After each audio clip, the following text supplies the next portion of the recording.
to ai gode ma yake very stupid din nan kalmar godiya ce.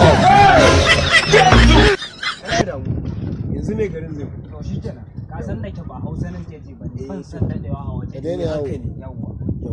Da yake kai baka da. Bana Hausa. Salamu alaikum. Ka san yanzu zai fito kai ka da baka Hausa. A me gari? Barka dai. Wallahi kaga wani bako muka baya jin Hausa.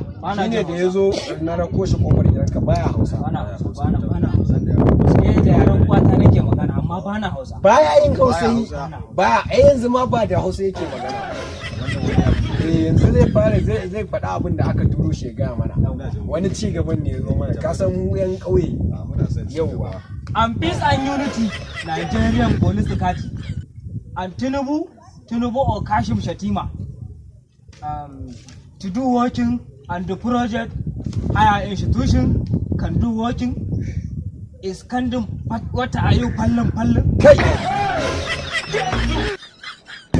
ka san me gari me wannan gayin yake nufi ai ci gaba ne ya zo mana kato ai ashe wai Tinubu ne zai zo nan garin zai gina mana makaranta wacce za a dinga koyar da ƴaƴayenmu shaye-shaye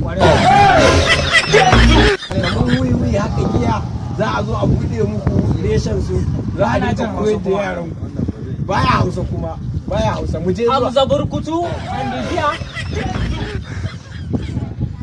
and alade and the dog kare a'udhu billahi wannan abun yayi fa nake ga ma me gari wannan ba karamin ci gaba bane karasa mata my name is Namarayu is my friend Tinubu cannot available is working kaji wannan ya ce you are bedroom is very stupid me gari sunan shi Namarayu to ai gode ma yake very stupid din nan kalmar godiya ce very stupid din nan yake kuma this is no donkey kai me gari a ba ayi wa wannan kyauta yana yi da yayin ka addu'a ne ne wa yayin ka addu'a ne yau wani gari yake ne mu yanzu za mu koma baya Hausa bana yin Hausa baya Hausa bana Hausa gari yake